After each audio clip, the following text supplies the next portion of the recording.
Hello everyone, welcome back our channel. ఈరోజు మనం ఒక రెసిపీ చేయబోతున్నాం, కరాచీ హల్వా. వచ్చేయండి చూసేద్దాం ఎలా చేయాలి. బాగా ఉండు, మావాడు చాలా బాగా మాట్లాడాడు. నువ్వే ఇట్లానే ఉండు చెప్తా. మంచిగుండు మంచిగుండు ఏంటి దాదాగిరియా.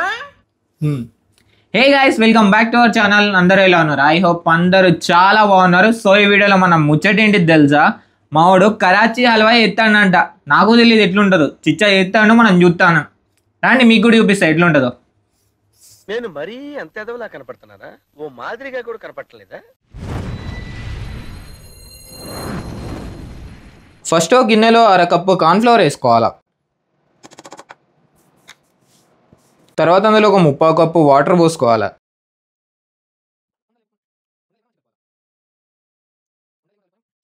ఉండలు లేకుండా మంచిగా కలుపుకొని పక్కన పెట్టుకోవాలా. తర్వాత స్టవ్ మీద ఒక ప్యాన్ పెట్టుకొని అందులో ఒక స్పూన్ నెయ్యి యాడ్ చేసుకోండి. తర్వాత ఇందులో మీకు నచ్చిన డ్రై ఫ్రూట్స్ యాడ్ చేసుకొని ఫ్రై చేసుకొని పక్కన పెట్టుకోండి.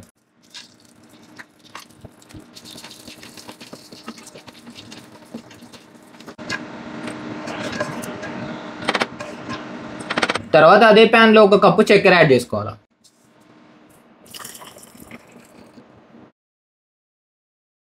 తర్వాత అందులో ఒక కప్పు వాటర్ యాడ్ చేసుకొని చక్కెర మొత్తం కరిగేంత వరకు కలుపుకోవాలి.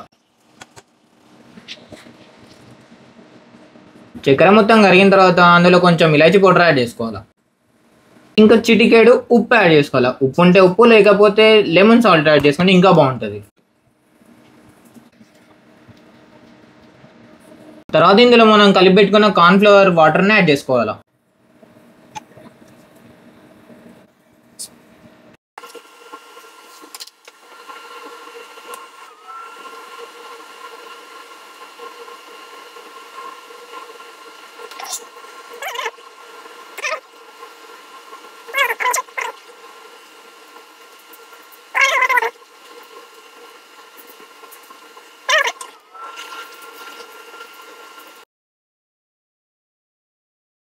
ఇది కొంచెం టైట్గా కానీ ఇందులో 2 టేబుల్ స్పూన్ల గీ యాడ్ చేసుకోవాలా. తర్వాత మీడియం ఫ్లేమ్లో ఇంకొంచెంసేపు కలుపుకోవాలా.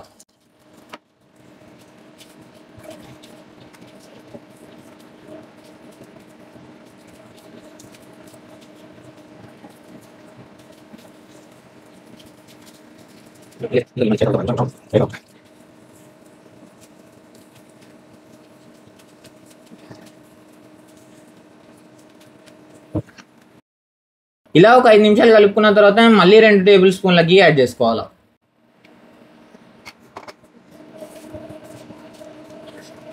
ఇలా కొంచెం ట్రాన్స్పరెంట్ కలర్ వచ్చిన తర్వాత ఇందులో మనం ఫ్రై చేసి పెట్టుకున్న డ్రై ఫ్రూట్స్ వేసుకోవాలి. కొన్ని పక్క పెట్టుకొని మళ్ళీ లాస్ట్ యాడ్ చేద్దాం.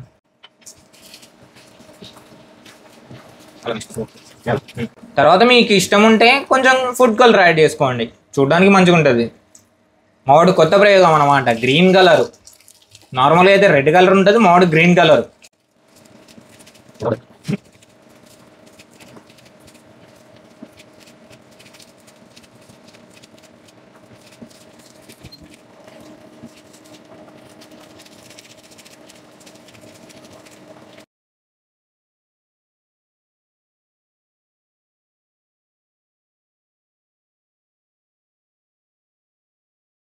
తర్వాత ఈ విధంగా గీ మొత్తం పైకి తేలిన తర్వాత స్టవ్ ఆపేయాలి. తర్వాత ఒక జారకి గీ పూసుకోవాలి మొత్తం.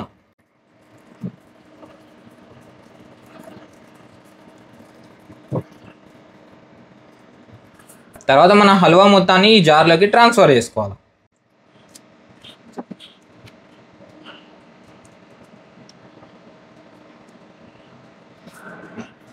ఇంకా లాస్ట్కి మిగిలిన డ్రై ఫ్రూట్స్ కూడా వేసుకోవాలి పైన, షోకేస్ కోసం. ఇక డ్రై ఫ్రూట్స్ వేసుకున్నాక ఒక 2 గంటల పాటు దీన్ని చల్లబడడానికి ఉంచండి. బై మిస్టేక్ కూడా ఫ్రిడ్జ్లో పెట్టకండి, ఫ్రిడ్జ్లో పెడితే మొత్తం బ్లఫ్ అయిపోతుంది. సో ఫైనల్గా 2 అవర్స్ తర్వాత మన కరాచీ హల్వా రెడీ అయిపోయింది. ఇక నెక్స్ట్ దీన్ని ముక్కలు కట్ చేసుకోవడమే.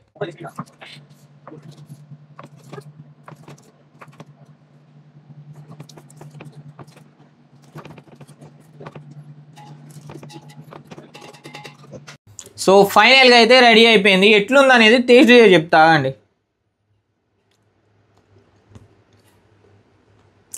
మస్తుందిరా, బాగుంది భయ్యా, డన్, మంచిగా ఉంది. పక్కా ట్రై చేయండి మీరు కూడా. సో వీడియో ఎలా అనిపించిందో కామెంట్ చేసేయండి. ఇంకా మా ఛానల్ కొత్తగా వచ్చి ఉంటే మాత్రం సబ్స్క్రైబ్ చేయడం మాత్రం మర్చిపోకండి. మళ్ళీ వెళ్దాం నెక్స్ట్ వీడియోలో. అప్పటి వరకు బాయ్ బాయ్.